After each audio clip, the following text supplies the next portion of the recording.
Welcome, everybody, to another edition of the Tougies Take podcast. We are back again. It is us, the guys, the fellas, your coughing, sneezing, hockey friends. I got the mute button joined that alongside Mr. Sin for the win, our sneezy boy himself, and our hungry boy, fresh off of another work shift, endurance. Hello. Gentlemen, more hockey to talk about from the course of the past week. The Stanley Cup playoffs. We are down, well, to the final four, in which case none of our teams are there. Of course, Sin knew his team wouldn't be there. Endo and I, well, damn. Just beat the shit out of one another and leave the door open for Florida is what we did. That's a fun time. A lot to talk about in regards to the playoffs, but it's been a little bit since we've had time to be like, what, viewer question. Let's see how it goes. And we'll mix in a few throughout today's show because obviously a lot of them are relevant to the playoffs, but I want to get right down to business with this question from Bouncy. What's a weird piece of knowledge that you might, or that that might come in handy one day? I ask as an ice rink, or at an ice rink conference where I'm taking classes on the industry and realize way more goes into a rink than people think. What the hell was the question? What's a weird piece of knowledge that you know that might come in handy one day? Oh.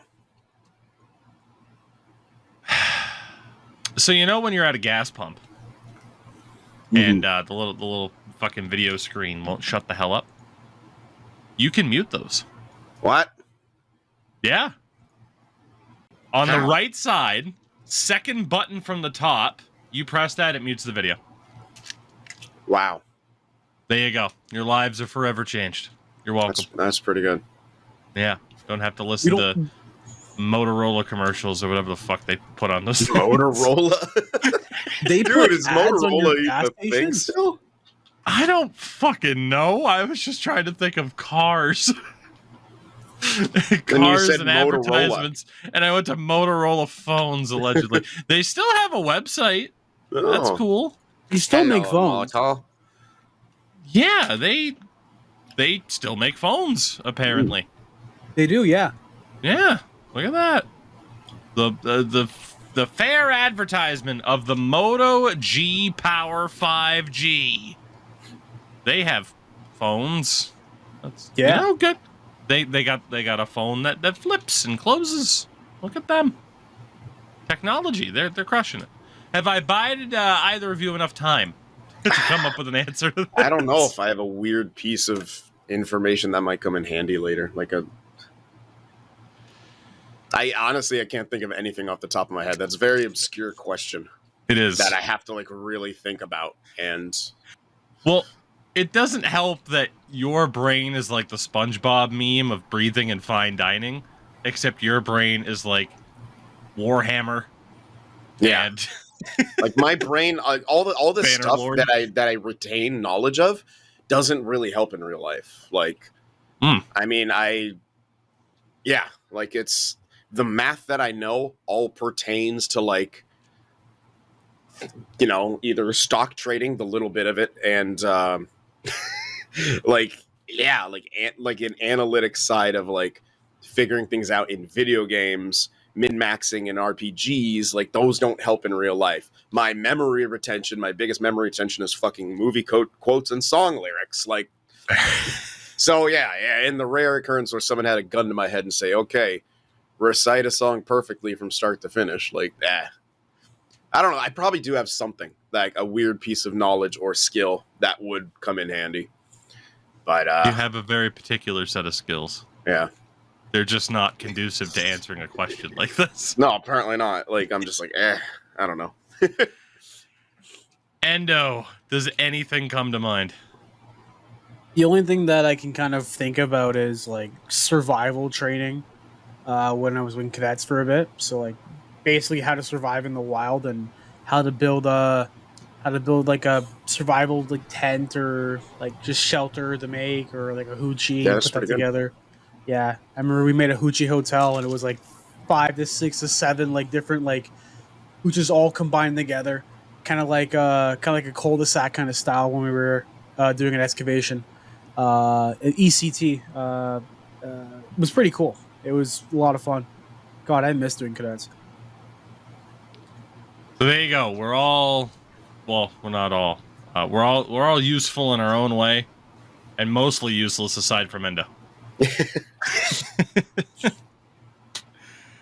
Well, to open up on the hockey side of things here, gentlemen, there was what that reminded me. Sorry, but I'm really good at making homemade spears. When I would go camping, the first thing I would fucking do is find a stick and make it into a spear with a pocket knife. So Endo reminded me of survival situations. Like, that's the one way it come in handy. I could make a fucking spear and hunter fish with it. Food prices are so high in California. You decided to hunt for your own. Yeah, fucking eating squirrels off the fucking. Go hunt for some deer. That's the whitest thing I've ever heard. Oh yeah, it is. Yeah, it's such a fucking problematic white boy thing. Like, oh my god! Sin, please inform us all what the differences are between swords and katanas. Oh well, a difference between a sword and a katana. A sword is generally it's generally iron forged, and it doesn't have folded steel usually. Obviously, the shape is going to be vastly different. It's going to be double bladed and with a point at the tip. A katana, on the other hand, is folded steel, and it's only got one blade on it, and it has a curve because it's a slashing weapon. Whereas swords, on the whole, unless you're talking about a claymore or a broadsword, sometimes long swords too, are mostly thrusting weapons. Whereas katanas, broadswords, claymores are hacking and swinging weapons. So, given your proficiency in crafting spears, you'd prefer the stabbing weapons. That's your comfort zone. Katana, like slashing weapons, are by and large easier to use. Kind of. Swords are tough. They're the hardest weapon to use, which is why most levies and stuff like that were given axes, because that's a low skill weapon. But yeah, depending on what kind of slashing you're doing, like, depends. I don't know. I'm fucking embarrassed now. Oh my god. Speaking of, like, by the way, happy long weekend. Up here we had Victoria Day. So there were fireworks going on the entire weekend.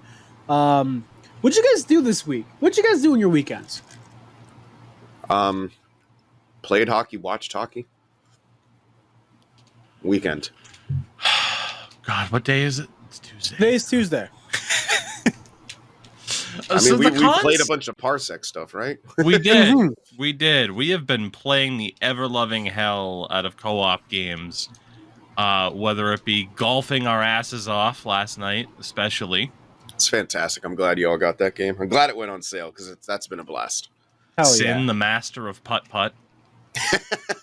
That was insane. God damn it. God, what did I do this fucking weekend? 4 aces on the back 9. Well, Friday was the traditional pizza night. That was a good time. Hell yeah. I don't remember. God, pizza boy. I don't remember a goddamn thing about Saturday. Really? Yeah. I don't, man. Like, I hate to say it. Like, weekends for me, the only reason I can really keep track of when the weekend is because I know my wife's going to be home. Yeah. That's it.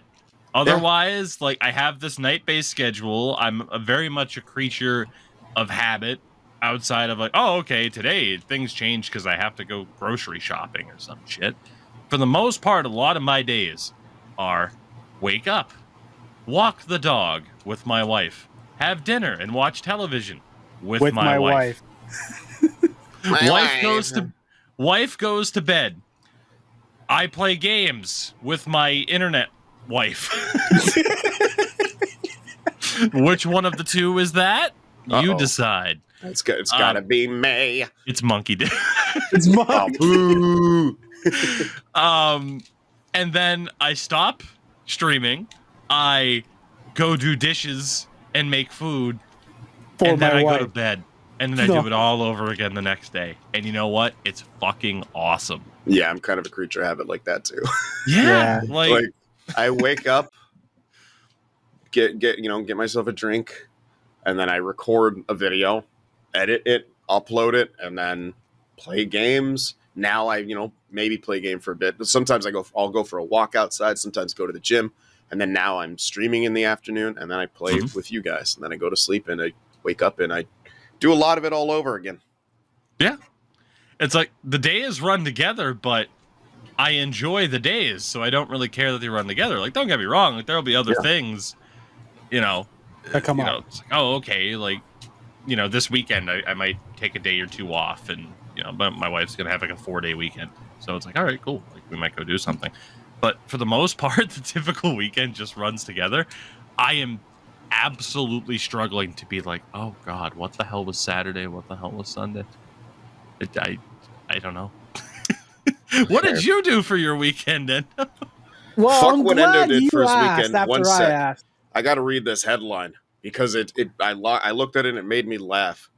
Go Kid for it. Rock performed Cowboy in the bed of a General Lee Cybertruck. I'm a cowboy, baby. First of all, do Cybertrucks have beds? What? Small that ones. headline doesn't seem real. Well, I'm glad we have an episode title of General Lee Cybertruck. So thanks for the contribution. Amazing. As for my week, I had a weird moment this weekend where I was asked to fill in for a rent. I was asked to fill in as a rent-a-goalie for a all Asian or / Asian cultural hockey tournament. Like 90% of the team was 90% of the people playing in the league were of Asian descent or had some sort of Asian with them, which is pretty cool. Apparently, this league's been going on for like 30 years, and it's like the largest North American hockey event for like Asian community. You had people from Ottawa coming in, Windsor, London, New York, Buffalo, all for this tournament. So I show up on day 2. It was a Saturday. It was a 3-day event. Turns out the team that I was playing for lost on Friday 11-4, which is bad. But then you find out that their goalie, like when he was younger, he played like pro hockey in Europe and everything. But then you find out the guy's 60 right now and he's colorblind. And so they got to a point that like when they were playing the game, he didn't know which team had the puck. So several times when he thought their team had the puck, the other team had the puck instead. Don't they wear light and dark jerseys for that? Yeah, I guess they had similar jerseys. We only had a red jersey for our team. I guess their team had another like a dark color as well, so kind of messed with the vision. I don't know. I was told he was colorblind, that he like couldn't go down and make saves. They went down 11-4. I played 2 games guaranteed on Saturday.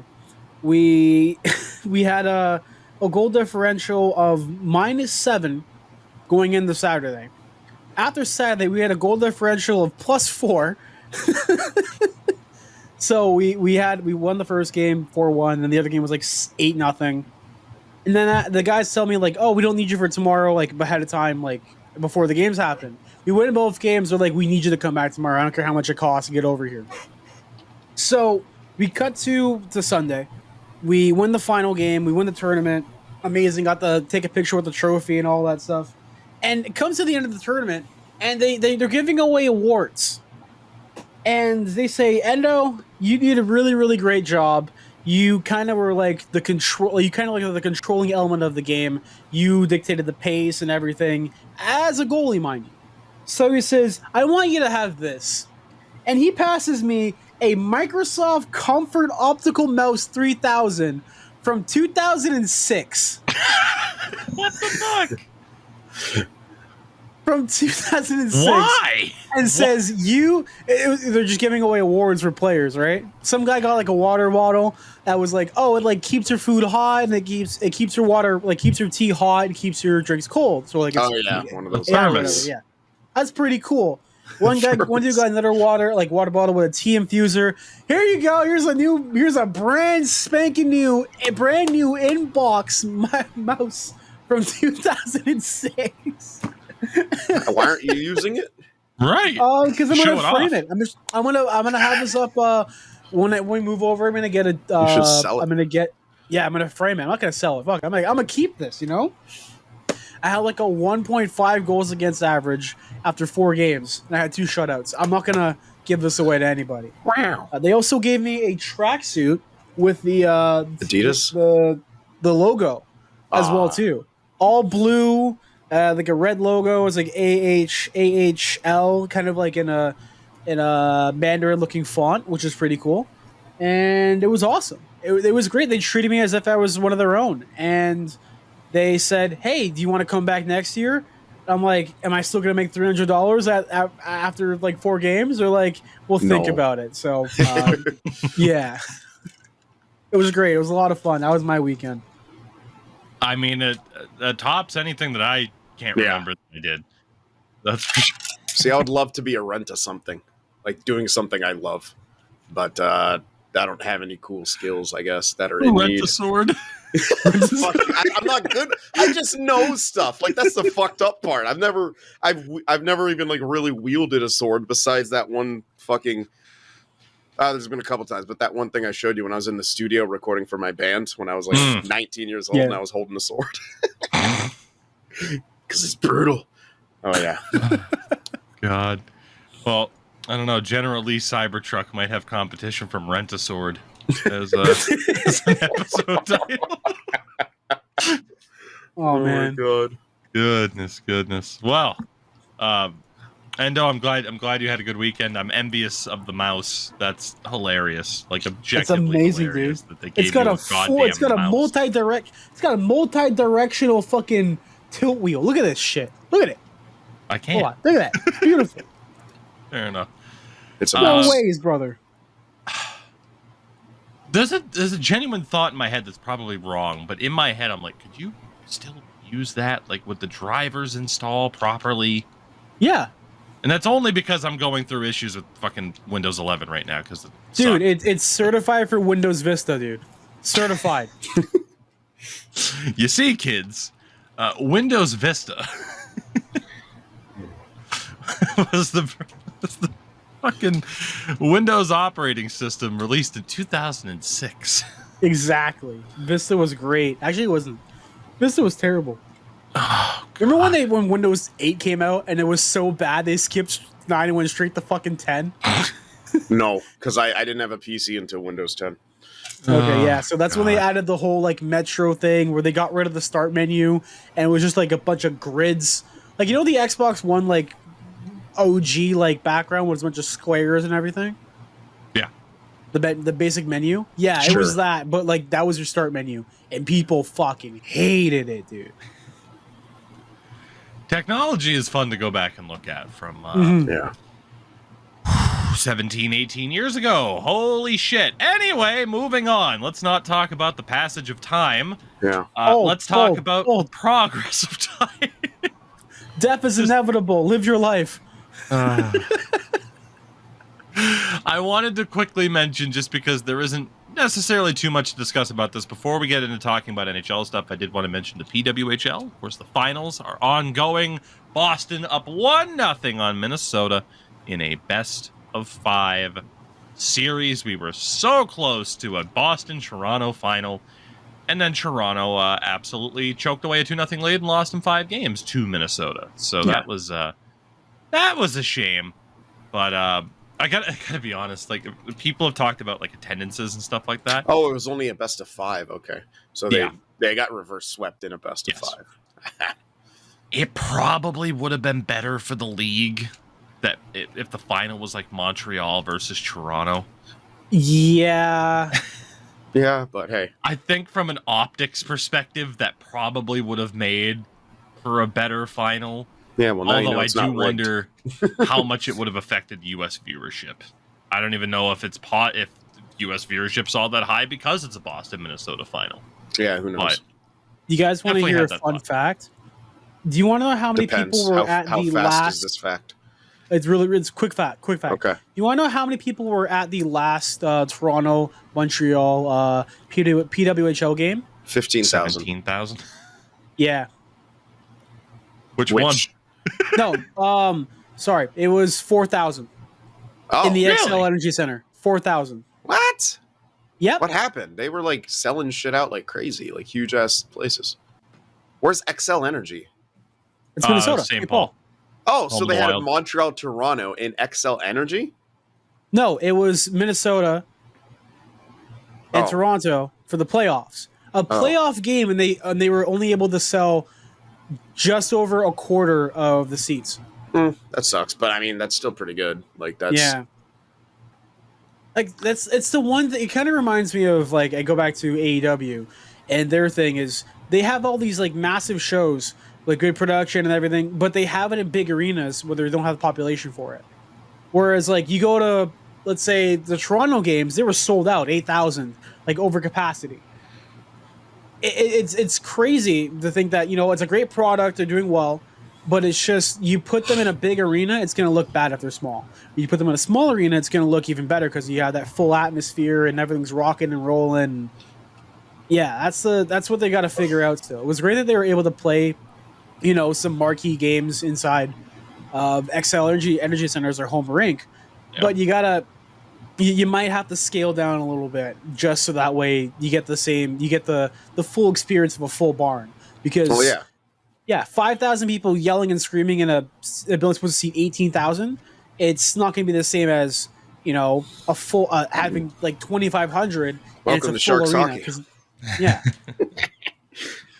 So there was actually a set of articles released today. The initial one was from the Toronto Star, which is paywalled, but written up by Mark Hawley.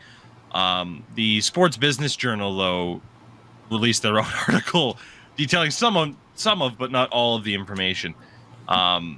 And the gist of it is, you know, the headline is low PWHL playoff attendance in the U.S. to be examined during the off season.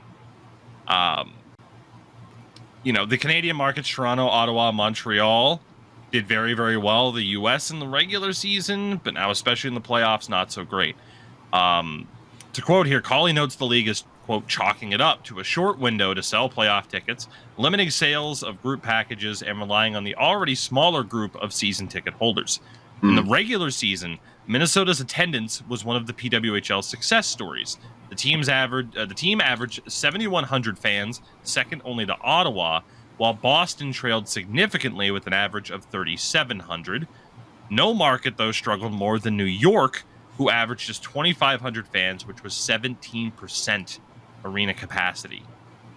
And then obviously smaller, in smaller arenas and just pack them. Like, I like that they had good ambition, and honestly, this is still not bad attendance for a league in its first year. Like, it's just the optics wise, like Enda was saying, it's better to fill up a smaller arena. Yeah. Create the demand, the demand, and then eventually more people will flock to it, especially if people start getting FOMO and actually do miss out, because then they're like, well, fuck, I better really pay attention and try to get this quick. And I think that's a bit better of a strategy. Hire me, marketing. like these numbers are equivalent to like an ECHL team, which is great to start, but then you have players getting paid like the averages of like AHL players at least, which is, you know, it's a good thing for them. I hope that they take a look at this, and now that they have extra time to really figure out schedules where teams are going to play, and it's not necessarily last minute anymore, or what it made seem like last minute with them announcing the league in like June, July, and then not knowing where teams are going to play until like a month before they disclose, like, oh, we're going to play here, they're going to practice there. Like, I think this is good for them to, you know, get like their foot in the water a little bit, see how things are with the reactions, how things are going to be. And I think now they really put their foot on the gas in terms of figuring out where they're going to go. My big thing is about not just expansion of the league, but figuring out what they're going to do for the minor system. Because you had, you know, Natalie Spooner go down with an injury, which is really costly for the Toronto team. You didn't really have anybody to call up. You just had maybe like spares or like who were on the roster or scratches. But you're going to be in a weird situation now where not only is it going to be competitive for more players to kind of keep their spots and keep their longevity in there, an issue that they had before with the PHF and the CWHL is that a lot of players who necessarily couldn't play anymore, not necessarily couldn't play, but who weren't like strong players, were still trying to fight on because they were close to getting that benefit level from getting paid and getting equal pay and getting their benefits covered. It's going to be interesting to see how we're going to have an actual full-on draft class of players, declaring eligibility from like CIS, which is like Canadian College University Hockey, or U Sports, NCAA, or wherever people declaring to join in. It's going to be interesting to see what they do in terms of pushing out an old roster player, because let's say, for example, a player like is gonna make the roster, now their spot's kicked out. Like, what happens to them? They just go in the free agent pool? Do they end up signing like a PTO somewhere? Like, there's no development system. It's either you play there, or you, I guess, go play over in the Swedish Hockey League, the women's division over there, because they have a league over there, or you go play in Russia and there's ZHL. Like, there's nothing to keep homegrown talent here and to keep the prospect like pool going and pumping when they're playing games, because like people have said, like with a lot of the talent who coming over here, like developing and learning how to play, not learning how to play, but getting stronger and being actually in an active league. When it came to the Women's World Championship, they were flying. Like, I caught a few games. They looked a lot better than what happened like last year and the year before that. I guess because they're playing constant hockey. Whereas before, like, some of them were playing, but some of them were trying to figure out what they're doing with the leagues and having the one league unified together, and so they're not really playing any like constant hockey. So that's one aspect. I just wonder how long a minor league will take to get started. Like, that's the one thing that would kind of concern me. And that's just going to take a while. Like, I could see them doing a system where there's like 2 to 4 teams, and each team, let's say for example, like 2 teams or whatever amount take like part of a team. So for example, like Toronto, or what they could do is like the Canadian division has one minor team and the American division has one minor team, and they'll just play like games against each other for development, so that way they're still kind of keeping their feet wet. Or just, it's a better thing is to partner up with existing leagues, even if they're overseas. Yeah. It's still very much an evolving situation. I mean, to the point where even like the upcoming PWHL draft, they're still trying to avoid the situation of having teams being able to stack and just, like the top markets being like, oh, okay, yeah, we're just going to bring in all the best talent. Like Amanda Kessel over the weekend did declare for the 2024 PWHL draft. She is 32. Yeah, that's kind of weird. They're going to have to get a couple different drafts.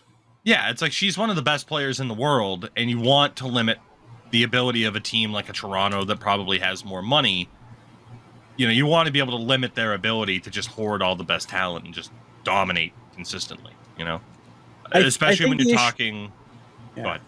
I think the issue there is, I think that to try to separate that, they have like a weird clause where like you can declare 3 people with like a franchise tag on your team, and they get paid a guaranteed 3-year contracts at $100,000, which is cool. That's pretty sick. Like, I've never heard of a major league doing that, except for like what, basketball or like the NFL. But their contract stuff is a little bit different. So I'm surprised that she would have to declare for the draft, and there wouldn't be a free agency period. Like, I don't know. That's just maybe they're just setting stuff up so that way it's not as like stack heavy, where if you want to pick up a player who's had experience, they have to be drafted instead of free agency, but they also have free agency period. So it's like, why? What's the clause that says you can do one or the other? Fair enough. I was going to say too, in regards like the attendance issues, like, in the arena locations, they still have a lot to figure out, right? It was their first league, the first season for this league. And I mean, again, for Boston, like, you're playing 30 miles north of downtown Boston. New York and their low attendance, I mean, they played in 3 different goddamn cities this year. There's a lot to figure out just in terms of the team logistics, where they're playing, how the players are going to enter the league, developing the players, and like, it's an ever-evolving situation. But hey, make sure to check out the PWHL finals. Game number 2 is tonight. Game 3 Friday, and then if necessary, Game 4 on Sunday, and Game 5 would be next Wednesday. In regards to the NHL, before we talk about the Stanley Cup playoffs, I want to talk about the ever so rare mid-playoffs trade, because this was out of nowhere today. The Tampa Bay Lightning have reacquired defenseman Ryan McDonagh, along with a 2024 fourth-round pick, and Nashville in return gets a 2025 second-round pick. This is legal? And a 2024 seventh. Yeah, this happened. Yeah, you can make trades once your team's eliminated. It just means they can't play. Like Yeah, NHL I mean, technically, teams, yeah, you NHL can make a teams, trade on April 1st if you wanted to. They're just not eligible for the playoffs. Oh. It's a stupid move, but like for example, if the Leafs were like, fuck it, whatever, we want to trade fucking Marner during a playoff run and before they get to the playoffs, so they can do that. He won't be able to play for the playoffs, but he can be traded. Now, Alex Doherty, who is a Preds reporter. Sorry to cut you off, but when the fuck was the last time we had a playoff trade happen? Like, I cannot remember for the life of me any time this has ever happened, like a trade taking place in the playoffs. Like, let me see. So I would have to check on a month by month. Yeah, basis. Screw that then. Don't worry about that. That's crazy. I didn't it happens so goddamn rarely. My mind just went from all the franchise mode I play. Probably, hey, you can't trade right now. Right. Yeah. I'm intrigued by the answer. But yeah, I'd have to do a little bit of research because I don't see any articles.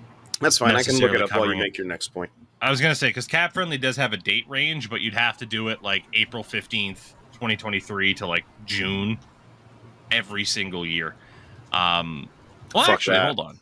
2024 season, no trades found. 2023. I might be able to find this. But then the problem is when you look at the end of a season, there are also trades that show up. You'd have to check the end date for when a season ends. Although, actually, it looks like last year, May 31st. When did last year's season end?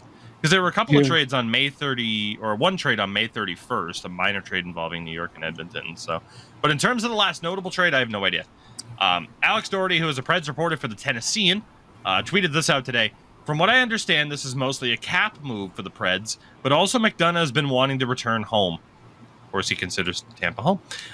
With that contract, the only way he would move his no-trade clause is by going back to Tampa. He notes smart move by Trotz and mentions the cap space that the Preds now have. And that's what I want to talk about, is the situation here for the two teams. Ryan McDonagh's cap hit is $6.75 million for the next 2 years. We'll talk about the Tampa aspect of it in a second.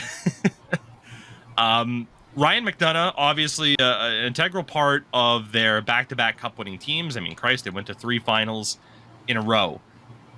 He had a shockingly good year from an analytics standpoint this year. Yeah, I believe it. You know, whether or not you want to look at something like the JFresh cards or whatever, I mean, his defense essentially went from, oh, he's cooked, to, oh, shit, he's good.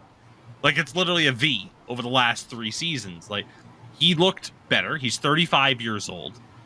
But again, $6.75 million. That leaves the Tampa Bay Lightning, and screw it, we'll talk about it now. That leaves the Tampa Bay Lightning with just over $5 million in available cap space. In terms of business they have to do this offseason, Logan Brown's an RFA. That is what it is. UFAs on defense, Calvin DeHaan, Matt Dumba, Hayden Fleury, probably all gone. Maybe they bring Hayden Fleury back for cheap. But that leaves their defense as Sergachev, Hedman, McDonagh, Chernak, and then probably Perbix and Darren Radish, although you also have Lilleberg mixed in, who played a little bit. Max Crozier played a bit. So their defense is pretty well set. But then it's the forward core. You have $5 million to spend with UFAs Austin Watson, Tyler Mott, Anthony Duclair, and Steven Stamkos. Yeah, Duke was a rental. Yeah. The other guys in those bottom 6, huh? The only way that Stamkos stays is if he takes that Patrice Bergeron-esque team-friendly deal, which, a reminder, do you guys recall what Bergeron's cap hit was last season? $2.5 million. You, sir, are correct. Yeah. Which is hilarious. Hey, I mean- that's apparent. It's honestly, they've become like they've become the team that I watch, like in the playoffs. Now that Now the Sharks the aren't making Sharks are absolute dog shit for now as they're rebuilding. But yeah, because like you're my friend, and I'm like I'll support my buddy's team, and yeah, I probably know Meanwhile, you'll way laugh more. at Endos. Yeah. Well, I mean, here's the thing: I want the Leafs to succeed, but also it's really fucking funny that they don't. Because it's a meme at this point, and I'm an agent of chaos and the craziest stuff that can happen. And because Toronto's fan base is so huge, so fanatical, them freaking out every fucking year is honestly endless entertainment. And who doesn't love the LFRs? Come on, come on. But yeah, I know way more about Bruins hockey than I ever thought I would in my entire life. It's fair. The biggest Bruins thing that I would ever pay attention to was obviously Joe Thornton, because from a young age in NHL 2K3, the first thing I'd do when I did a Sharks franchise mode is I would always trade for Joe Thornton. Like, I was just like, he's sick, he's young, he's, got all that potential, and, well... Oh, so it's your fault. Yeah. I willed that shit into existence, buddy. Although I had to pay a bit more than Wayne Primo. Wayne Primo, Brad Stewart, Marco Sturm. And Marco Sturm. Although, yeah. No, I think I kept Sturm in those trades, so I don't know what the fuck I traded. Probably picks or something. But yeah. Oh, God. Yeah, that that was a trade. For the Lightning, I don't want to talk about Joe Thornton anymore because it just makes us both sad. Yeah. For different reasons. For the Lightning, $5 million to keep Stamkos is possible, but it just makes you wonder, like, okay, you still got Andrei Vasilevsky, one of the best goalies in the world. The defense on paper isn't that bad either. I just wonder if they're kind of trying to stretch too thin in terms of the depth, and I think that's where they're going to be right now. That's been their right? issue the past couple seasons, in my opinion, too. You've started to pay these guys who were a part of the cup-winning teams. Sergachev, you guys know what Sergachev's contract is? 6.5, right? Yep. 8.5 until Jesus! 2031. I mean, he's great and everything, but that is a lot. I don't consider him like... I mean, I guess he's a top pair. Yeah, cap friendly right now. It's tough to go off of. I don't know if Daily Faceoff would have had the last lines that they rolled with. He also, of course, had the fucking injury. Yeah, broken leg in February that he did come back from. Daily Faceoff on April 29th had him listed on the second pair with Chernak. Top pair was Hedman and Dumba. Yeah, so he's not a number one guy in my opinion, though. So like. 8.5 is a lot for him. He's great. I don't know. I don't watch enough Lightning, and I'm sure Lightning fans would. Well, everyone says their team's the best, and all your prospects are going to make it. But yeah, I don't know. I feel like 6.5 would be a sweetheart.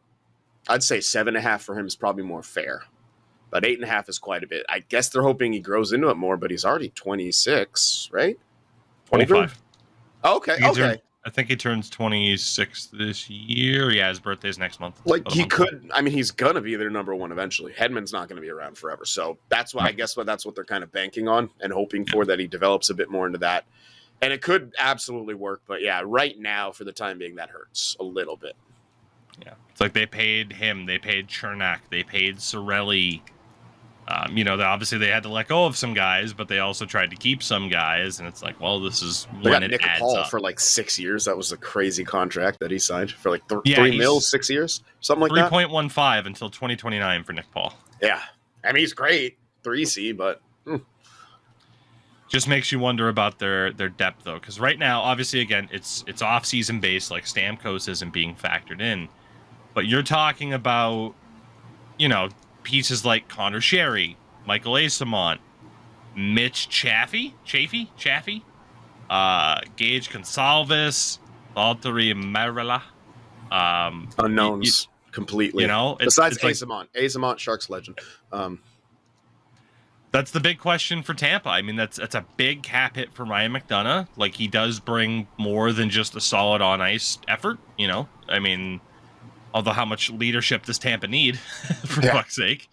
I'm just intrigued to see how this works out for them, because they're in that really interesting time frame where it's like, okay, Stamkos, you have to re-sign. Hedman's only signed through the end of next year at 7.9, essentially.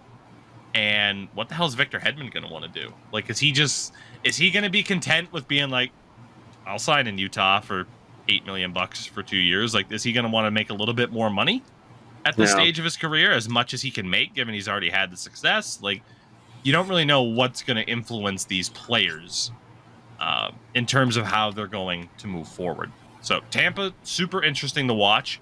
Nashville, even more so. Although I need to mention this. In regards to Tampa's draft picks, they do not have a draft pick this year until the 4th round. Yep. And it's Edmonton's. They also are already without their 1st and 2nd next year. Yeah. That is because Nashville has their 1st and 2nd next year. Ooh. Nashville also has their 2nd rounder this year. Wait. Oh, yeah, that was for fucking Jeannot, right? So the trades was from Jeannot are as follows. The 2nd round pick this year has been moved around a ton. It was previously moved. God, holy hell, that pick has been moved a ton. God, I don't even know where the hell that pick's coming from. Jesus. Okay, there we go. So yeah, the 2nd round pick this year, it brought me down to another trade just below it, Chicago, LA, Philly monstrosity. So the 2nd round pick this year and the conditional 1st next year, which is top 10 protected, comes from the Tanner Jeannot trade, which is Tanner Jeannot to Tampa for Cal Foote, a 2023 3rd rounder that became a defensive prospect to Dylan McKinnon, a 2023 4th round pick that ended up back on Tampa somehow because it's some dude named Jason Shagabe, a 5th round pick, a 2nd round pick, and the 1st round pick, which is absurd. That was so much for Jeannot. And then there was another trade today, of course, a 2nd round pick next year going for Ryan McDonough. So the Preds certainly have a nice little interest in what's going on in Tampa. Yeah. But what's going on for Nashville is interesting enough as it is, because they, of course, made the playoffs this year. They have 6 picks in the first 3 rounds this year and next year.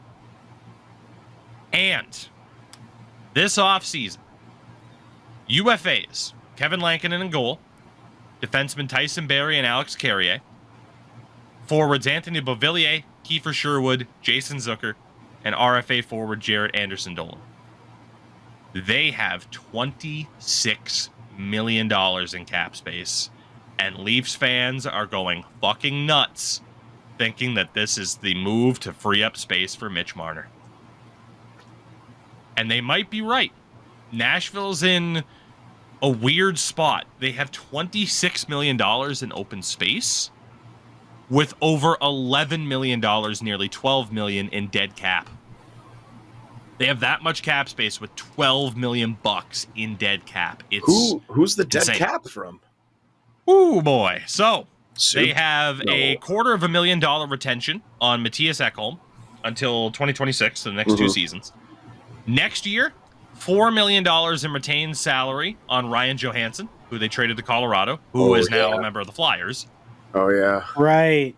They have a $2 million cap hit for the next 4 years for the Kyle Turris buyout. Next season, $5.55 million of a buyout hit on Matt Duchene. The year after, it is 6.55, and then 1.55 for 3 years after that until 2029. And Duchene is pretty good in Dallas. Yeah, I mean, the whole thing behind getting rid of him was like, oh, we don't really like the locker room leadership culture with Duchene and Johansson. That's why they brought in Ryan O'Reilly. And yeah, now Matt Duchene's going to the Western Conference Final with Dallas. But hey, both can be right. Like Matt Duchene is a good player, and he could have also been a terrible. No fit wonder for Nashville. they got rid of their GM. Yes, so that's the key, right? Is that Barry Trotz has been the GM of this team now for the past 10 months. He took over July 1st of last year, and he has this team in a really good situation if he can make the right moves at the right time. And when talking about this Preds team, man, could they use a Mitch Marner? Yeah, they really imagine could. Him with fucking Forsberg. Oh. I mean, so right now, in terms of Nashville's lines on Cap Friendly, which obviously they're out. Top line, Philip Forsberg, Ryan O'Reilly, Gustav Nyquist. You sub out Nyquist for Mitch Marner, that's a hell of a line. Yeah, Nyquist second liner, absolutely. Forsberg to put up the goals, Marner to score, O'Reilly to, be that defensive effort. Not that Mitch Marner's bad at defense either when he's healthy or giving full effort. They need another big impact player in Nashville, and they have the draft capital to trade. They have the salary cap space to make the move. In regards to prospects, who knows? I know there are going to be a lot of Leafs fans that are like, UC Saros is only signed for one more year at $5 million.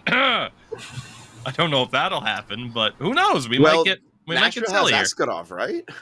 Exactly. They have a former first-round pick of a goalie in the system in his early 20s. I would be licking my chops if I was Toronto. They've nailed. I will say this: Nashville has nailed the goalie draft aspect. Oh yeah. Oh yeah. Oh my god. Going from Rene to Saros now to fucking Askarov, like that's amazing. Even before then, because you have some outlets out there. Hockey Reference has the list of goaltenders in the Preds' history. You guys forgot somebody in that mix. Their first long-term goalie, Dan Ellis. No. Oh, I should know this because the Sharks played against him in the playoffs. He was a bit of a journeyman. He played for 5 teams over his career. Oh my God, I'm going to be so pissed when you say the name and I don't know it. 4 teams, actually. He had 2 tours of duty with the Florida Panthers. He also played for Washington and Pittsburgh. Dubnyk? No. Dubnyk was in Minnesota, man. Volkun? Thomas Volkun was their first goaltender. Shit, right. I said that, didn't I? I said that a bit ago. I said Volkun. Maybe. I don't know. Maybe I didn't hear it. But anyway, from 1999 to 2007, 8 years, almost 400 career games. They also got almost 150 games out of Chris Mason. Yeah. 200 games out of Mike Dunham. And then you're talking about almost 700 games of Pekka Rinne. Now 350 regular season games out of Jussi Saros. They have always had stability in goal. I mean, it makes a lot of sense. And honestly, I mean, Mitch Marner in Nashville, Jussi Saros to Toronto, other pieces involved, but... Yeah, getting Mitch Marner to a place where he can't get fucking pissed at media, man. Dude, he would love Nashville. He can't handle it anymore. Like, he's allegedly sending security people to harass. Allegedly, indeed. Yeah. But yeah, Askarov is, he was taken 11th overall in 2020. He will be 22 at the start of the next season. He's got a birthday in a month. You pair him with a veteran goalie to take the pressure off, but maximize Jussi Saros in his value now. Yeah. I mean, look, you'd love to keep Jussi Saros. I mean, the guy's 29 years old as of the time of recording. But, man, if you can cash out on him, get a big piece like a Mitch Marner, and then, you have your guy in waiting, like, you're going to have to make a decision with Jussi Saros eventually. Like, if you choose to keep him, is he going to want to sign? He's going to be a UFA at the end of next year. Is Jussi Saros going to want to sign for, 3 years, knowing that you have his replacement in the system already? That's a risk, and we don't know. Right? Like that's one of the things where it's like, yeah, maybe he'd be okay with that, or maybe they're not as confident in Askarov, but I imagine they are. UC Saros would be good with the Leafs, man. I feel. I mean, we're talking in theoreticals here, of course, but that's the fun of it. If you have a goaltending combination of Yusei Saros and Joseph Wall for under $6 million in Toronto next year. And rotate them properly. And rotate them properly so that Saros isn't playing 60-plus games a year. And you can do that. You have Hildeby, who's been amazing in the A. I will just wax politically about that man. That man is tall. That man is strong. Man's Swedish. He's not ready, though. I don't give a fuck. He's Swedish. It's great. It's good. Honestly, I don't think he's ready, but give him like 5 games, depending on how the season goes. Like if it's going well over there in Toronto, give him a couple games. Like he's not even like he's not that bad of a goalie. Like I think you shouldn't like throw him to the wolves like you did. He's for the inevitable wall Spark. injury. Yeah, he needs some reps with the big club, 100%. We see a lot of teams now running with 3 NHL caliber goalies, right? So I mean, if you're the Leafs and you talk about like, when is the last time that the Toronto Maple Leafs fan base would have been totally content with their goaltending? I don't know the answer to that. There's a lovely resource called hockeygoalies.org, and it'll give you the full history of what goalies. Honestly, Cujo. Right? Cujo, because Belfour, that's it. Because, I mean, you talk about over the last couple of years, like obviously this year, there wasn't that much confidence with Samsonov, Murray, Shalgren, to Wall. That was actually last year. And then obviously this year, Shalgren went off to New Jersey. Campbell, Mrazek, Anderson, Campbell, Anderson, Hutchinson, Anderson, Sparks, Anderson, McElhaney, Bernier, and Reimer. And then they're both gone. Reimer and Scrivens, Gustafson, Reimer, Scrivens, Reimer, Jaguar. Gustafson, Toskala, Jaguar in 2010. Vesela, Cujo, Gerber. Toskala, Raycroft. Raycroft and J.S. Oban. Belfour and Telkvist. Oh my God, Telkvist. Like, we're legitimately talking about, I don't think Leafs fans have ever been fully confident and secure in their goaltending since before the 04-05 lockout. 90s. Only time I can remember. I mean, pre-04-05 lockout, you're talking Belfour and Trevor Kidd, Cujo and Corey Schwab. Cujo and Glenn Healy. Felix Potvin and Glenn Healy. Like, yeah, late 90s maybe? Yeah. I imagine more Leafs fans were confident in Cujo and Healy than they were in, like, Reimer and Scrivens or Gustafson Scrivens or Gustafson Reimer, Bernier Reimer, etc. Right? So, I mean, it's been a long time. This trade makes too much sense, which means it probably won't happen. But, man, I hope it does because I think that would be the big impact move that I think both teams are looking for. It gets Mitch Marner out. Obviously, you know, no trade clause is in effect and whatever. But it would get Mitch Marner out. It would get the Leafs a goaltender. It would make room in Nashville for their next young goalie while also getting another impact forward that the team desperately needs. Like, Mitch Marner would be the star on that team. No disrespect to Philip Forsberg, who is the underrated best forward. Yeah. He's the best forward in Preds history. I wouldn't say he's the best player because of the competition from goaltending and defense with the likes of what's that guy? Number 6. Let me tell you. Roman Josi, obviously, after that. But man, yeah, if you get Philip Forsberg, who has multiple 40-goal seasons under his belt now, he scored 48 goals this year. You get him a Mitch Marner, and that guy can hit 50. No problem, I would say. Like, it makes too much sense, but time will tell. I'm really intrigued by that, though, for sure. Man, I hope it happens. Last thing to talk about here, of course, the Stanley Cup playoffs. Now, I'm having trouble remembering last week, so you know what? We'll just kind of briefly glance over round 2 before talking about the Final Four. Dallas knocks off Colorado in 6. I viewed Dallas as a legitimate threat in the first place, but the idea of them having to go past Vegas and then Colorado, I'm like, man, I don't know. Are they that good? They are that good. And honestly, we'll talk about favorites and who deserves it more and whatever. Are the Dallas Stars the favorites to win the Stanley Cup right now? I think they are. Maybe. They knocked out the defending champs. They knocked out Colorado. They knocked out the last 2 Stanley Cup champions already. That's a good fucking point. That's a hell of a resume to get to Florida the conference final. for recency bias because they were just in the cup and they're looking even stronger. Man, it's obviously either Florida or Dallas has to be the favorite. Man, I know for my money, I want Dallas to win, so I'm leaning towards them as the favorites, but like Florida's just such a fucking wagon. Like, and they're just dangerous in the playoffs. And dangerous in general. Just dirty ass players on that team, man.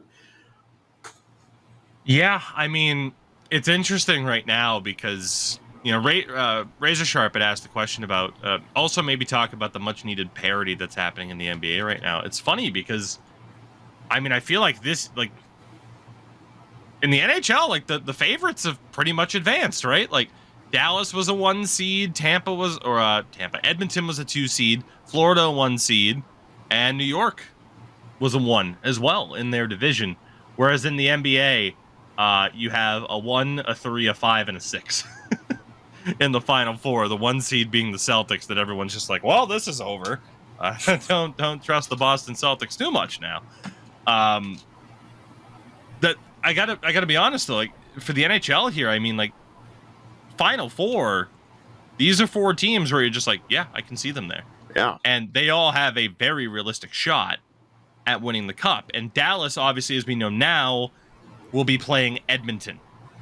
And, you know, it's no disrespect to Dallas or Colorado at this stage, right? Like, there's just not too much necessarily to discuss, I would say. Colorado's faults are kind of obvious. You know, the goaltending didn't hold up. And then they didn't end up getting Landeskog back for the playoffs like some people thought. And then they fucking lost Valerian Nichushkin in the middle of the playoffs. Yeah. Those 3 things killed them.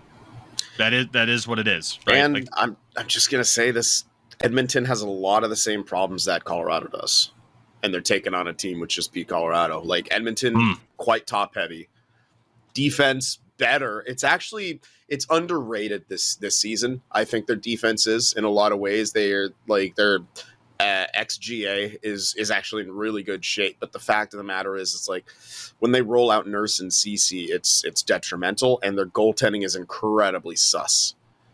So like you can have a great XGA, but when your goaltender is allowing way too many goals too, like, and again, that was kind of the issue for the Avs. I worry. You know, I definitely worry for Edmonton. I'd love to see, obviously, McJesus in the Cup Finals, winning a cup, but that team just has so many goddamn flaws. And I look at Dallas, and they've blown some leads too, to be fair, but it's to the most cheating offense of offensive cheaters alive, which was the Colorado Avalanche. Like they're probably the best team on the planet when it comes to, oh my God, we're down, we need to score, and then they can do it. Like, because McKinnon, Rantanen, Makar, they just have it all over the ice. And yeah, the Rangers Florida series is interesting to me. I feel like the Rangers have had way too easy of a path, and now they get to face a real team. I could be wrong, and maybe it's my own biases against the Rangers, but mostly Adam Fox that is leading me to this. But I don't know, man. I think they could absolutely get embarrassed by Florida, but time will tell. To go back quickly to the Western Conference here, like I said, Dallas and Colorado is pretty straightforward. I mean, Dallas as well, their strength. I mean, it's across the lineup. Like the fucking crazy thing is, Jake Ottinger hasn't exactly been unbelievable. He has a .918 save percentage in this postseason so far. That is 3rd best. Like, if you're getting anything above like Bobrovsky has a .902. Wow. Anything above a 900 save percentage, and you're cooking. By the way, Igor Shesterkin at a .923. Jeremy Swayman, number 1, at a .933, and the Bruins still fucking lost. What a waste. That is Lundqvist era Rangers right there, by the way. Jesus Christ. Yeah, you're not wrong. That's a very apt comparison. I wanted to quickly talk about Edmonton and Vancouver, though, because obviously that series went 7. Mm-hmm. We'll talk about Edmonton in a minute, but in regards to Vancouver, I see a lot of Canucks fans obviously disappointed, but I think a lot of people are viewing it kind of as I viewed the Boston Bruins this year. I put out a video about the Bruins as well last week once they did get eliminated, where I kind of mentioned all the shortcomings for them heading into the season, right? Like a lot of people didn't really view the Boston Bruins as a likely playoff team. You know, again, Buffalo, Ottawa, Detroit making strides. They're probably going to step up. For the Bruins to nearly win the division was a bit of a surprise. For them to win in round one, yes, I know it's against the Leafs, but it was still a bit of a surprise. Yeah. I think Vancouver was in a similar situation. Maybe not quite as bad even. But I think a lot of people were just like, man, just kind of weird vibes around the team. You've had, like, oh, fuck JT Miller. Never mind. We love JT Miller. Like, there's just been inconsistencies. Before the Canucks to make it to within one game of the conference final, it's a nice sign of progress. Let's be honest, though. They should have fucking closed it out. They had 2 games to close it out, and they fucking failed to do it, especially Game 7 on home ice. Yeah, they came out flat in that game. They were being outshot like 26-7 at one point, 24-7. Like that. Atrocious. I think you can be happy about the improvements, but also just like, what the fuck? Because that should be the attitude. They blew their chance. Like, they had a legitimate shot. And Patterson it's because of the faults that you mentioned in regards to the Oilers. The goaltending. Stuart Skinner was horrific in this series, but Vancouver let Edmonton off the hook because the Oilers turned it over to Pickard, who did well, and then they're like, let's go back to our guy in Skinner, and the Canucks didn't take advantage. I'm just very surprised by that. In regards to the Canucks, though, like a big question coming up, obviously, is this offseason and how do they bounce back, right? Because you have the positive side of, hey, we made it to the second round. You have the negative of, oh, fuck, we blew it. The Canucks offseason, they don't have too many major... maybe not. Maybe they do have some major decisions. I was going to say UFA forwards, Teddy Bluger, Dakota Joshua, Sam Lafferty, Elias Lindholm is the big one. Obviously, a lot of people are just like, oh my God, Elias Lindholm to the Bruins. And I'm like, I mean, he's better than Charlie Coyle and Pavel Zacha, but is he that much better? I don't know. But on defense, UFA's Ian Cole, Mark Friedman, Tyler Myers is up, as is Nikita Zadorov. By Myers, keep Zadorov. Yeah. And in goal, RFA's Shilovs and RFA defenseman Philip Hronek. And we got some questions about Friedman's this. On Vancouver? Yeah. Oh, I play hockey with his dad. Small town. I'm telling you, small world. We got this question from AJ, of course, in regards to the Canucks. How did the Canucks handle Hronek? Qualifying offer is going to be around $5.5 million, but Hronek's camp allegedly wants like $7 or $8 million, and he'll be able to file for arbitration. What's the safest play? 8's a bit much. If I'm a Canucks fan, I'm just worried of like, oh God, we're just getting out of the Tyler Myers contract. Do we want to go with a contract that could be viewed as somewhat risky? Because coincidentally, they're kind of in the same situation that Detroit was in with him, where they're like, yeah, he's good, but we just don't necessarily want to pay him what he's going to want to get paid, which is why he got traded to Vancouver in the first place. And by some metrics, man, he had a down year to where it's weird. He had a down year on a team that was better than the year before. I'd imagine they're looking at trade options. I don't know, man. Like anything, like if the qualifying offers of $5.5 million, anything above that, I'd be pretty fucking nervous. Yeah, I'd be worried. So if they qualify him, can he still go to arbitration, or is that only if they offer him a deal? I don't know how it works completely, but I would just qualify him and let him sit there. Yeah. In regards to those specifics, I actually don't know myself. I'll be honest. Because I'm assuming you have to like be offering them a deal and then you take them to arbitration, because it wouldn't make sense. Like, right. Yeah. Yeah. Here's our offer. Here's what we want. Go to the arbitrator. But I'm not. I mean, I would imagine it would work as like, okay, we're only going to offer you the qualifying offer, and then he could still file for arbitration. I'm not sure. The Canucks have $24 million in cap space to solve these issues and to try and improve the team. It's not too bad, especially considering Pettersson signed. Right. Although a lot of Canucks fans are They're wondering hesitant if there was an injury there or what the hell happened. In the playoffs, Pettersson had 6 points and 1 goal in 13 games. It's not what you need out of your 11.6 mil guy. That's supposed to be your 1C. That's supposed to be your franchise. And I believe at one point he was playing on the third line. He was outscored and outproduced by Dakota Joshua. Concerning. Very, very concerning. Okay, Elon. Sorry, just I know, the concerning. Fuck that guy. Jesus Christ, you and your fucking stupid ass truck. Obviously, like I said, there's positives for the Canucks, there's negatives, right? It's like, oh, we made it. We didn't really expect to make it. Oh, but we could have gone further. Oh, but Demko was out and maybe Pettersson's hurt. And it's just, this is like a super crucial time for them, right? Like, okay, you just had some playoff success. You're going to feel like you could have gone further. You have some big free agents. You have to be smart about who you give the money to.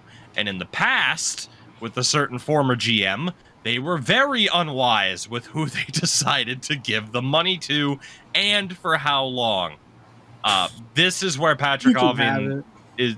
This is where it's make or break for him. He's been the GM of the team for 2 years now. He was named in January of 2022.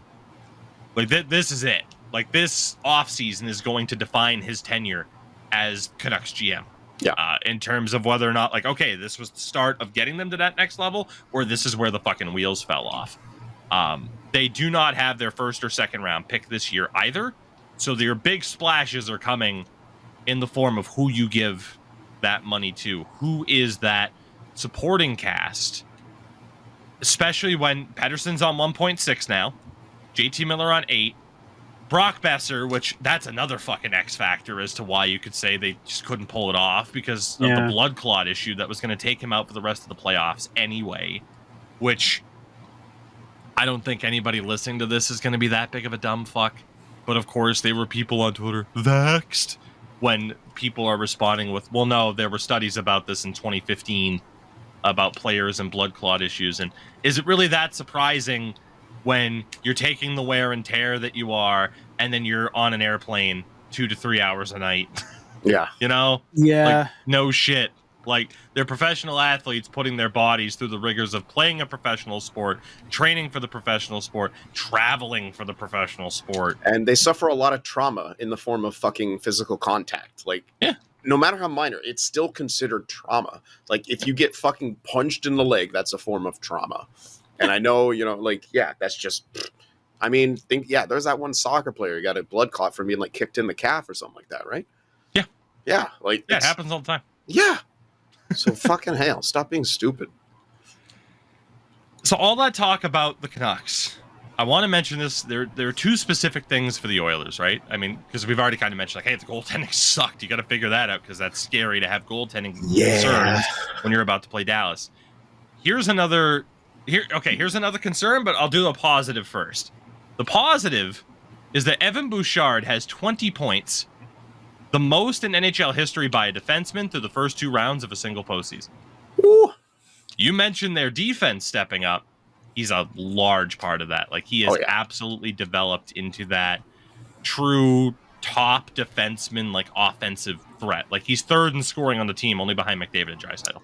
Yeah, good for him and good for all the Oilers fans multiple years ago telling me to make him elite, and I would only make him a high top 4 because I was unsure, but Jesus Christ, he is something special, and good for them.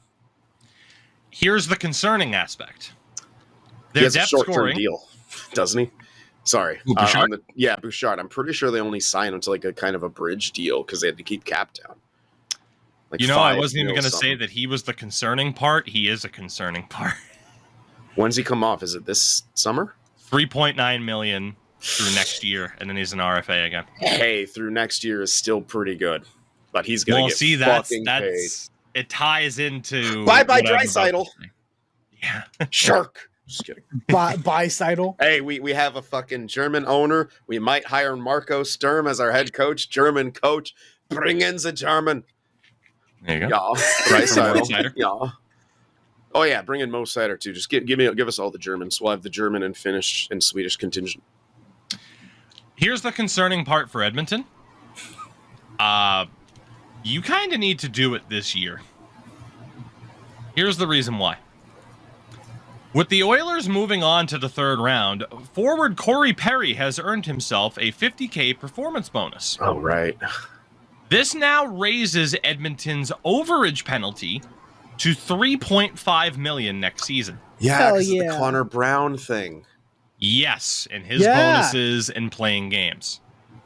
So, next year, they have a $3.5 million overage penalty and nearly a $2 million cap hit of dead cap from a James Neal buyout.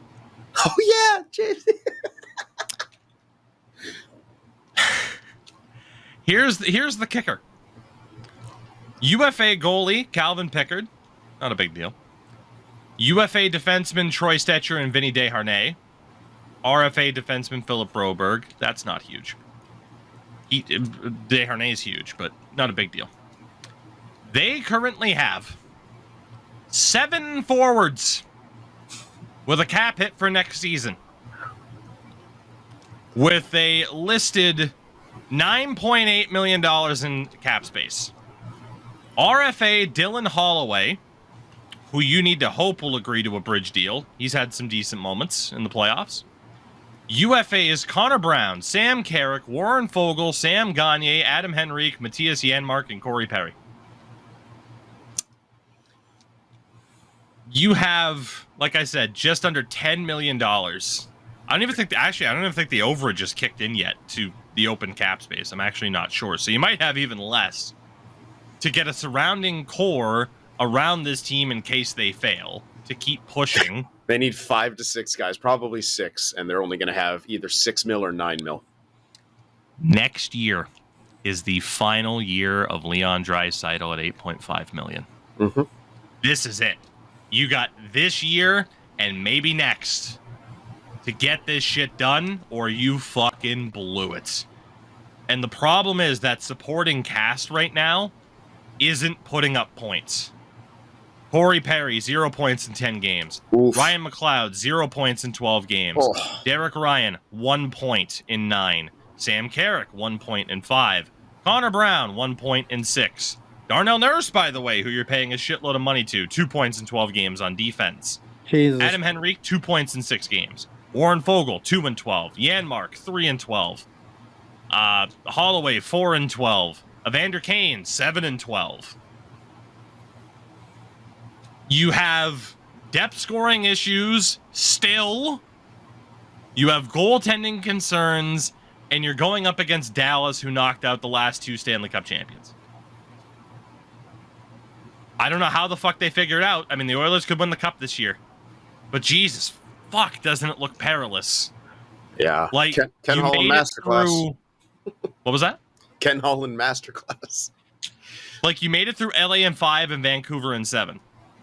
Sin said that he thought the Rangers had the easiest path. And I agree. Them going through... Well, on it... do I?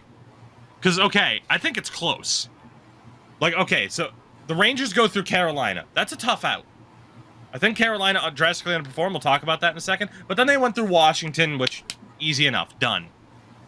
But Edmonton only went through LA, and then Vancouver pushed them to 7. LA was a tough out in a way, because they were a trap team, and they still had Kopitar, they still have Doughty, obviously a bunch of their young talent too. I think they're a way tougher team than Washington was. I don't think it's fair to even come close to comparing those two. Washington had no, I'm not saying anybody compares to Washington. I'm just saying, like, man, that Edmonton path wasn't that much more difficult than the Rangers' path to the conference final.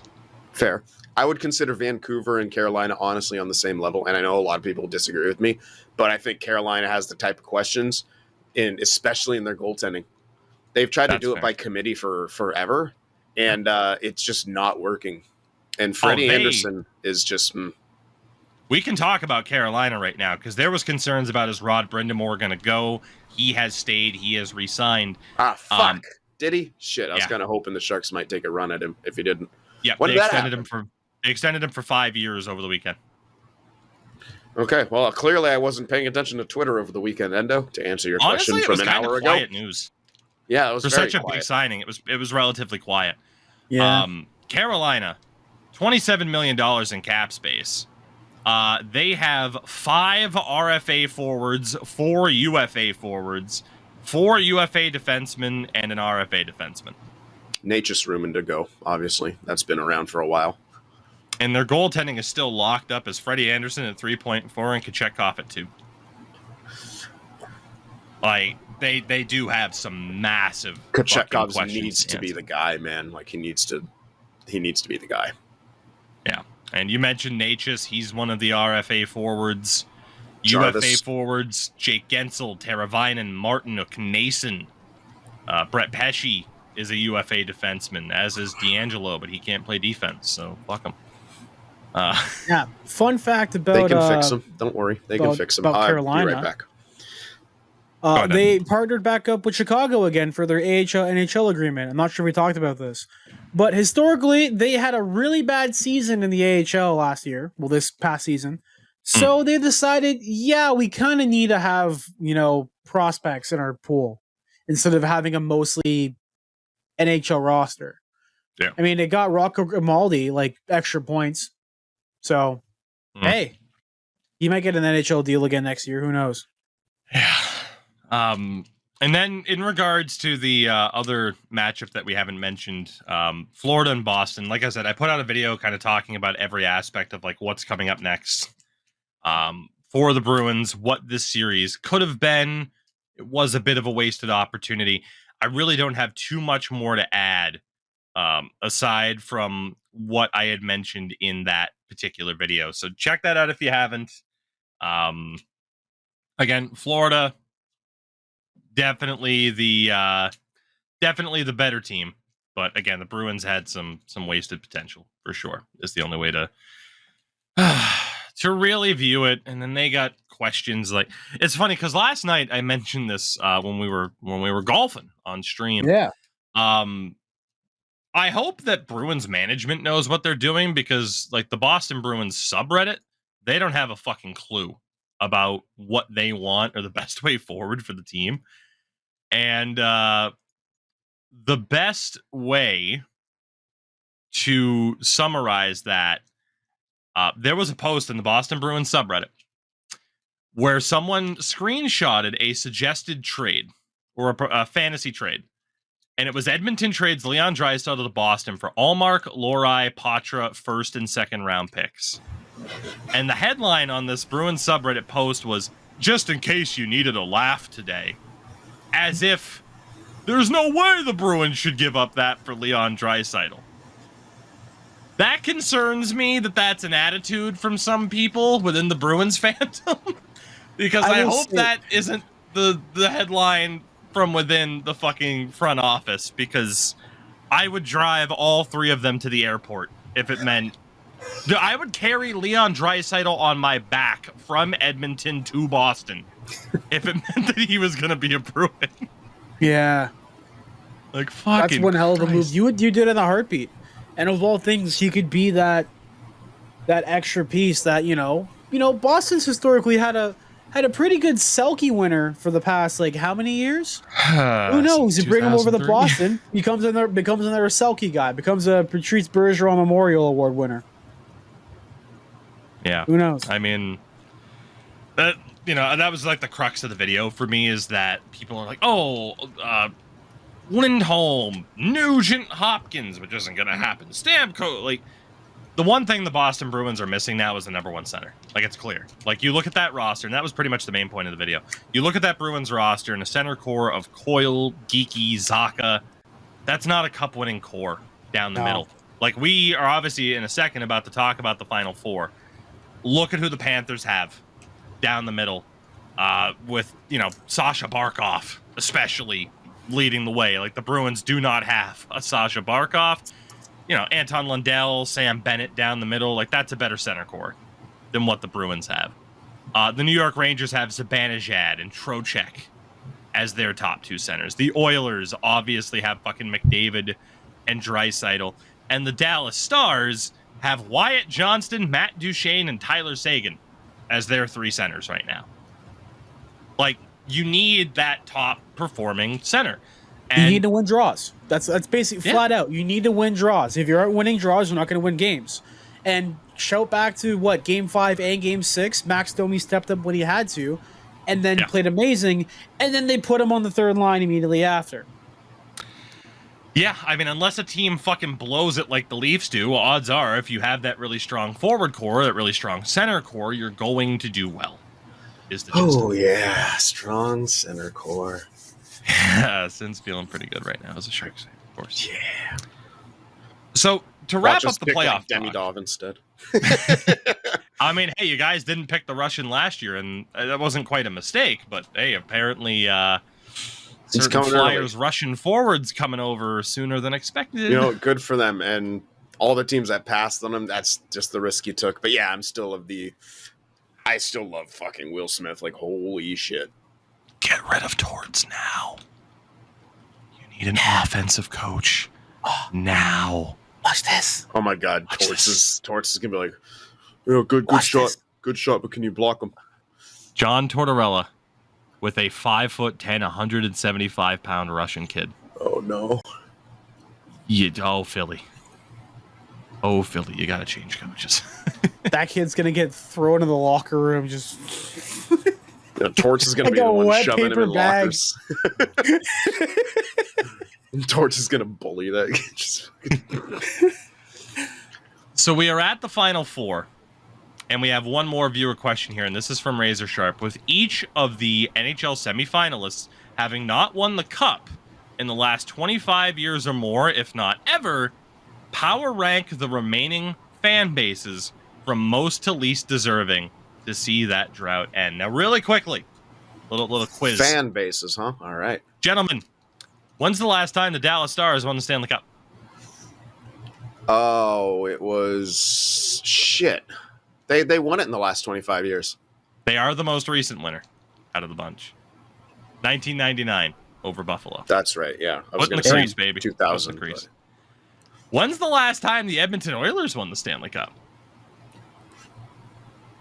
87? Endo, any guess? 89. 1989-90. The year they won without Gretzky, with Messier leading the way before going to New York. Right, yeah. The Florida Panthers? They've never won the Cup. Correct. Good trick question. And, of course, the New York Rangers. 94. Correct. Oh, I'm so fucking good.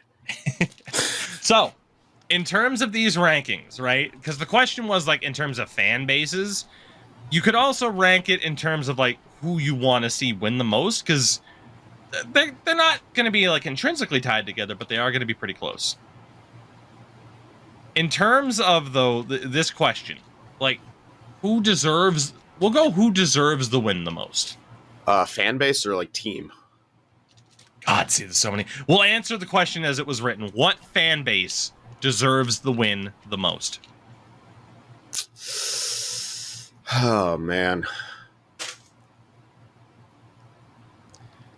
It's a tough one. That's a really tough one. For me, it's 1 and 2, and I'm trying to decide the order, Edmonton and Florida. Yeah. I think Oilers fans have gone through so much shit over the last 18 years. Like, I get there are a lot of people, the old heads, that are just like, I never want to see them fucking win again because Jesus Christ, all they did was win. But that team, post 06 Cup loss to Carolina, went through a lot of shit. Now you can say, well, did they really? Because first overall pick after first overall pick. But at the same time, they had to witness pure incompetence. And honestly, still kind of are. That team is in the conference final in spite of horrific front office work. Because as you saw, we talked about the fucking roster and the faults of it. So I respect that fan base in a lot of ways for, sticking with that team through just wastefulness, especially in the mid-2010s, early to mid-2010s. The Florida Panthers, on the other hand, for all that shit that fan base went through. Now, look, a lot of that fan base still won't fucking show up in the regular season, right? That is what it is. But they packed that fucking barn in the playoffs, even though it's out in the middle of the fucking swamp. They packed that barn in, and I hate the term barn, but god damn it, I'm trying to stick it to traditionalists that wanted to see that team moved constantly. When it wasn't the Coyotes, it was the Panthers. And especially over 10 years ago now, when the Coyotes made it to the conference finals against the Kings, the Florida Panthers were the team where people were like, hockey doesn't work in untraditional markets, move the Panthers, move the Panthers. Yep. That was absolutely the case. And that fan base that you see, call them bandwagoners if you want, but let's be honest, that's how it fucking works. If your team is shit year in and year out, nobody wants to watch your fucking games except the diehards who know they can go in and watch a hockey game for cheap. And guess That's what? what it There's is. a lot of other sports in the States, whereas in Canada, like, hockey's your number one. In the States, hockey's not close to number one. So, yeah, a lot of them are going to be like that. I'm actually going to say I was kind of the same with you, but I also Dallas is interesting too. But I'm also with you. I think it's between Edmonton, Florida. I'm giving the edge to Florida actually, because they had to fucking put up with Tampa Bay winning the cups and making 3 straight appearances. They had to put up with a rival shoving it in their face. I know what that's like. Okay, technically 3 times over, 2 LA Cups and then fucking Vegas, Anaheim too in 07. 4 cups. Sorry. Oh, yeah. That was like the beginning of the Perry Getzlaff era, and I almost kind of forgot that. Yeah, but yeah. So, for me, I think my official order is Florida, Edmonton, Dallas, and New York, and it's not because I have anything against the New York Rangers. I do. I'd actually I wouldn't mind seeing the New York Rangers win. For some personal reasons that I won't get into, but I'm not like, oh, not anybody but them. Like, I don't have that viewpoint this year, and I do think, like, again, to stick it to fucking bullshit hockey traditionalist fuckboys, 3 of the last 5 Stanley Cups going to a Florida-based team would be fucking hilarious. So, and you know what? Not to mention, fuck it, I don't even care. Because I'm not the one that chose to end the friendship. With my old co-host, I'd still be happy for him if the Florida Panthers won the Stanley Cup. I would be, you know? So, Endo, what fan base deserves it the most? What fan base deserves it the least? Florida deserves it the most. Edmonton doesn't deserve it because fucking Edmonton, man. I still don't like the way they treated Ethan Bear. I don't give a fuck. The way that they treated him, they were like, we're gonna rally behind him. We're gonna have a camp for him for indigenous people to, like, develop and learn to play hockey. And then the week of the camp, they trade him to Carolina. The week of the camp, they trade him to Carolina, and they canceled the camp. Fair enough. Listen, Alberta. I know the Rangers are at the bottom of your list. Cancel culture advocates, Alberta. What a surprise. Yeah. Well, in terms of the fan base most least deserving, does that line up with who you'd like to see win the cup? Or is that a different No, I would order? like to see Dallas win the cup. Okay. Because Pavelski. Yeah. Oh, shit. This is his last go. Now, that doesn't have anything to do with the fans, but that's who I want to see win the cup. That's because fair. He's man, he doesn't have it anymore. It's very clear. This is it, man. This is it for Pavs. I want to see him win the cup. I want to see Captain fucking America, the big Pavelski, hoist that thing above his 5'11" frame. And then I will send that gif to all the fucking Vegas fans. I don't even care if it's not my team. The Pavelski payback, bitch. Part 2. That's a really fair point, right? Like, I'm looking at the rosters, and Edmonton obviously has some people, that you can root for. The star power of McDavid and Draisaitl, Richie boy, Zach Hyman. Yeah. Can certainly root for him. But in looking at these rosters, I like Dallas has the most, like, veteran presence that I think you'd like to really see get over the edge. Like, I think, Florida. God, if Florida wins the cup this year, Sergei Bobrovsky might make the fucking Hall of Fame with as weird of a fucking career as he has. If he gets that cup ring, that might seal the deal for his argument. Maybe. Which is crazy. I don't know if I'd vote him in, but He I had think 2 Vezinas, right? Yes, Yeah. I think. Or he has one, and he might get a second this year. Might be the number. Okay. The Dallas Stars. You have number 1 Jason Robertson, who I adore. You have Matt Duchene, which through all the ups and downs of Colorado, Ottawa, Nashville, goes through Colorado en route to a cup. That's a pretty good story. Jamie Benn can fuck off. But you have Joe Pavelski. You have Tyler Seguin, which would be his second cup. And he won as a rookie. Yeah. I mean, the massive injuries he went through. I'll still always root for Tyler Seguin, though. On defense, Chris Tanev at 34. Ryan Suter at 39. He doesn't have a cup. No, he doesn't. There would be some veteran.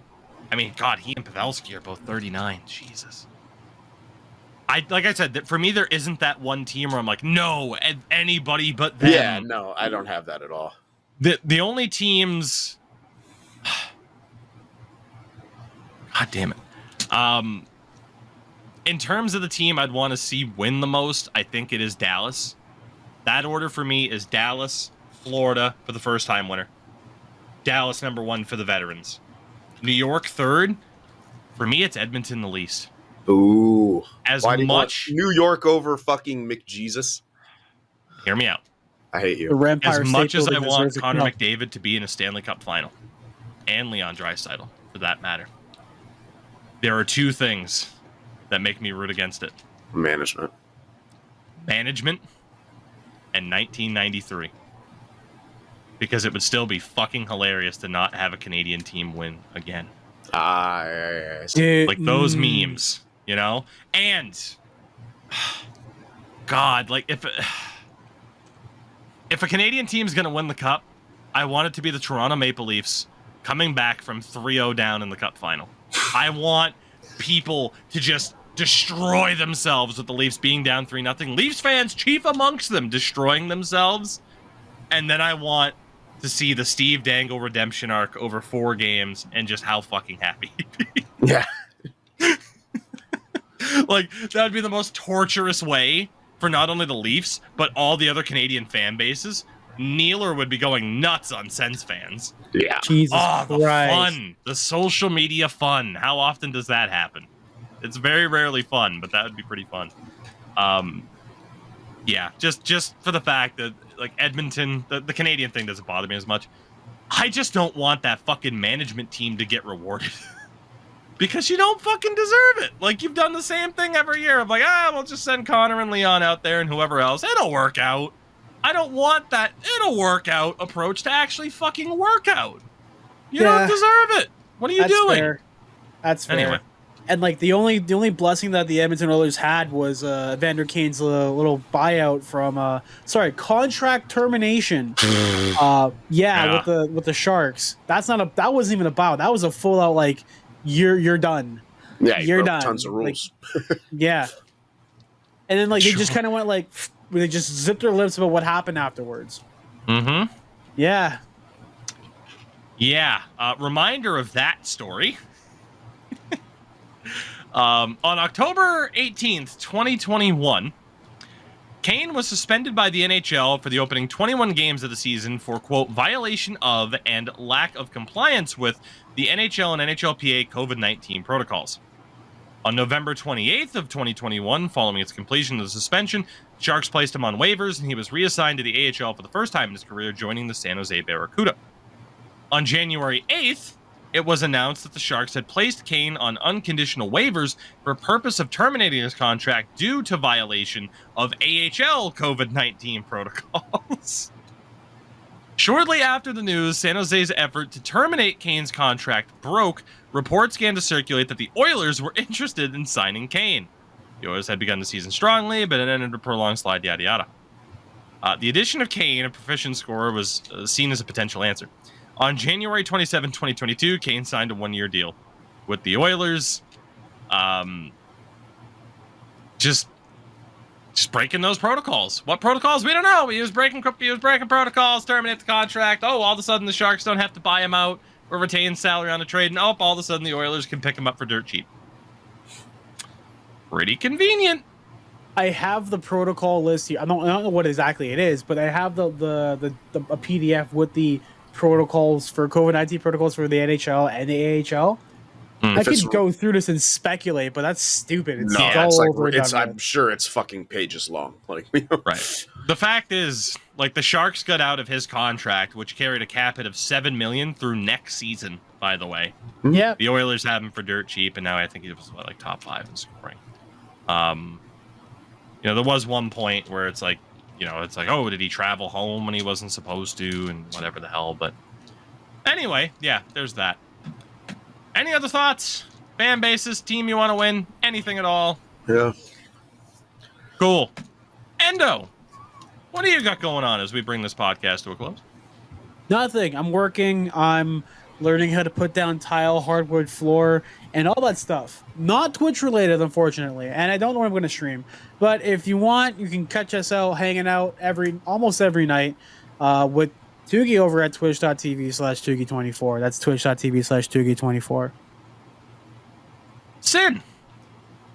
Yeah. What's up? I know. It was short. Yeah. Well, I've still got my Utah Mammoth series going on the YouTube side of things. I'm also streaming on YouTube doing some NHL 2K10 franchise mode. We're rebuilding the Leafs, obviously, vastly before the Matthews era. And it's been a goddamn blast. Very meme-worthy and a hell of a lot of fun. So hope come check that out. I'll probably be going live in about an hour or so. We'll see. There you go. And, yeah, I'm still on Twitch pretty much every night. YouTube stuff all the time. Twitch-wise, I don't know what the hell we're doing. If we're playing anything tonight, I don't even know. If I want to go back to college football, F1 comes out in a week. I don't know. Sin's leaving in, 3 days? No, a week. Not 3. A week. Okay. We'll figure things out. Yeah, fun times. Can't wait until college football 25 drops, because holy fuck, that looks... Oh my god. I wonder if this is a scam. I'm intrigued. From Grisco at ru.com. Ooh. Hello. Are you looking for a job? We're looking for 100 people 22 and over to Jesus Christ. Sir. Jesus. RU.com. I need you to put the proper accent on this, please.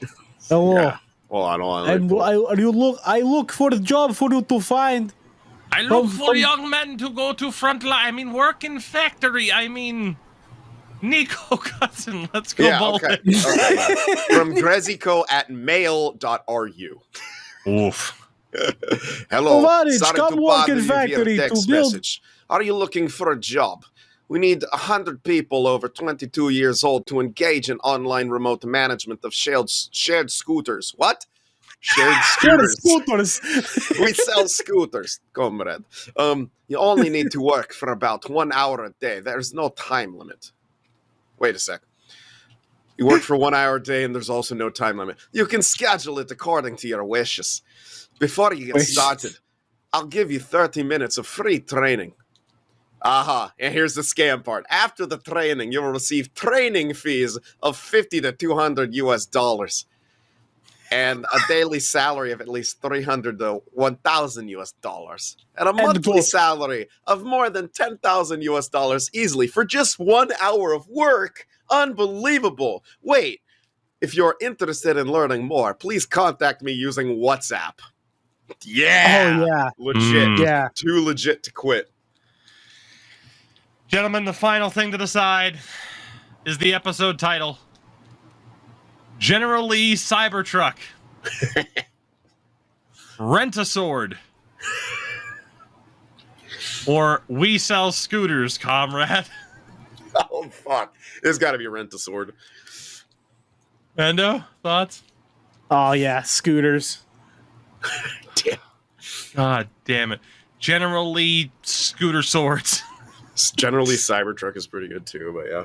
Oh, no. I'll put it up to Twitter, I guess. With that, everybody, thank you for listening, for watching. We love you. We'll see you later. Thanks for listening to us randos talk about hockey. It's a good time. Comrade.